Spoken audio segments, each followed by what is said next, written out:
کم مقدار میں سیکریٹ کرتے ہیں، تو جس کے وجہ سے ڈرائنس پیدا ہوتی ہے، تو پھر بھی کنسٹیپیشن کی جو شکایت ہے وہ ہو سکتی ہے۔ اس کے انڈائریکٹلی بھی بہت سی وجوہات ہیں، جیسے کہ ٹائم پہ کھانا نہ کھانا، پانی کا استعمال کم کرنا، اور ساتھ ساتھ ڈیلی ایکسرسائز نہ کرنا، یا ہم ایسے غذاؤں کا استعمال کرتے ہیں جس میں فائبرز بہت کم ہوتے ہیں۔ تو یہ جو انڈائریکٹلی فیکٹر ہے جو کہ ہمارے پیریسٹالٹک مومنٹ اور ہمارا جو mucus membrane small intestine large intestine کے اس کو متاثر کرتی ہے، تو اگر ہم ایسی غذاؤں کا استعمال کریں، سبزیوں کا استعمال ہم زیادہ کریں، اور ساتھ پھل فروٹس کا استعمال ہم زیادہ کریں، تو پھر ہمیں یہ شکایت نہیں ہوگی، یا ہم ایسے غذاؤں کا استعمال کریں جس کے اندر فائبر زیادہ ہو، اور ساتھ ساتھ ہم ڈیلی ایکسرسائز کریں، ڈیلی بنیاد پر ہم ایکسرسائز کریں، پانی کا استعمال زیادہ ہو، تو ہمارا جو میوکس ممبرین ہے وہ زیادہ مقدار میں میوکس سیکریشن جو ہے وہ پروڈیوس کرے گا، اور ہمیں کنسٹیپیشن نہیں ہوگی۔ تو اب چلتے ہیں ہومیوپیتھک ٹریٹمنٹ کی طرف۔ تو ہمارے پاس بہت سارے ایسے میڈیسن ہیں، ہم دیکھتے ہیں کہ ہم مریض سے جیسے ہسٹری لے لیں گے تو اس میں ہمیں پتہ چل جاتا ہے کہ مریض کا پیریسٹالٹک مومنٹ متاثر ہوا ہے، یا مریض جو ہے اس کا میوکس ممبرین جو ہے وہ متاثر ہوا ہے، اور میوکوسا بہت کم مقدار میں سیکریٹ کرتی ہے، تو اس بیس پر ہم ہومیوپیتھک میڈیسن جو ہے وہ پریسکرائب کرتے ہیں۔ تو ہمارے پاس کچھ میڈیسن ایسے ہیں کہ وہ پیریسٹالٹک مومنٹ کو بڑھا دیتا ہے، نارملائز کرتا ہے۔ اس میں ہمارے پاس کاسٹیکم ہے، جلسیمیم ہے، اور اس کے ساتھ ساتھ اوپیم ہے۔ وہ ہمارے اسمال اور لارج انٹسٹائن کا جو پیریسٹالٹک مومنٹ ہے وہ نارملائز کرتا ہے، یا اس کو ریگولائز کرتا ہے، اس کو نارمل کرتا ہے۔ اگر کم ہوا ہے تو اس کو نارمل کر دیتا ہے۔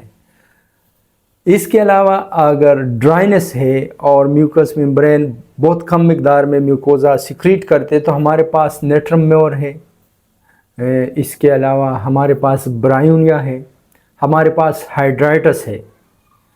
تو یہ میڈیسن جو ہے یہ ہمارے میوکس ممبرین کو طاقت دیتی ہے۔ پھر میوکس ممبرین ایک وافر مقدار میں میوکوزا یا میوکوزل سیکریشن جو ہے وہ سیکریٹ کرتی ہے، اور کنسٹیپیشن جو ہے وہ ختم ہوتی ہے۔ اس ویڈیو میں یہ بھی بتائیں گے کہ نیٹرم میور کا استعمال کب کریں گے، کاسٹیکم کا استعمال ہم کب کریں گے، برایونا کا استعمال ہم کب کریں گے، اور اس کے علاوہ جو ہے وہ ہم سیلیشیا کا استعمال کب کریں گے۔ تو آج اس ویڈیو میں دو میڈیسن کو ڈسکس کریں گے کہ وہ پیریسٹالٹک مومنٹ کو نارمل کرتی ہے یا بڑھاتی ہے۔ وہ ہمارے پاس ہے کاسٹیکم۔ تو کاسٹیکم کی یہ خاصیت ہے کہ یہ جو ہمارے مسلز ہے اس میں ویکنس آ جاتی ہے، ایپیتھیلیل ٹیشو ہوتے ہیں اس میں ویکنس آ جاتی ہے، اور جو پیریسٹالٹک مومنٹ ہے وہ متاثر ہوتی ہے۔ تو کاسٹیکم جب ہم دے دیں گے تو پیریسٹالٹک مومنٹ نارمل ہو جائے گی۔ مریض کو کنسٹیپیشن ہے، مریض کنسٹیپیشن کے تکلیف لے کر آئے ہیں، لیکن وہ جیسے ہم ہسٹری لے لیتے ہیں تو مریض کو سستی رہتی ہے اور چکر آتا ہے، بالکل مریض کا دل یہ نہیں کرتا کہ میں اٹھ کے چلا جاؤں یا کوئی کام کر سکوں۔ تو اس سمپٹم کے بیس پر ہم جرسیمم کا استعمال کرتے ہیں، اور مریض کا جو کنسٹیپیشن ہے وہ ختم ہو جاتی ہے۔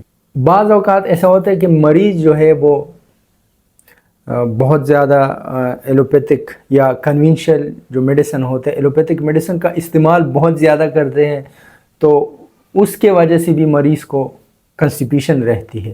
یا مریض جو ہے وہ زیادہ تر ایسے غذائیں استعمال کرتے ہیں کہ وہ باہر کا کھانا زیادہ کھاتے ہیں، فار ایگزامپل سموسے، رول، کڑھائی وغیرہ۔ تو ایسے مریضوں کو ہم جو ہے وہ نقص فہمی کا پریسکرائب کرتے ہیں، اور مریض کی جو کنسٹیپیشن ہے وہ ختم ہو جاتی ہے۔ تو آج کے لیے اتنا ہی کافی ہے۔ نیکسٹ ویڈیو میں ہم پھر ایسے میڈیسن کو ڈسکس کریں گے آنے والی ویڈیو میں کہ اس میں ہمارے جو میوکس ممبرین ہے وہ متاثر ہوتی ہے، اور میوکس ممبرین متاثر ہونے کی وجہ سے میوکس سیکریشن کم مقدار میں سیکریٹ ہوتی ہے، جس کے وجہ سے مریض جو ہے وہ کنسٹیپیشن کا شکار رہتا ہے۔ تو ہم برایونیا اور اس کے ساتھ ساتھ نیٹرمور کو ڈسکس کریں گے کہ برایونیا ہم کس کنڈیشن میں دیں گے اور نیٹرمور جو ہے وہ ہم کب استعمال کروائیں گے۔ امید ہے ویڈیو آپ کو سمجھ آ گئی ہوگی۔ اگر پھر بھی کوئی کویشچن ہو، کوئی کویری ہو تو آپ کمنٹس بک میں پوچھ سکتے ہو۔ والسلام۔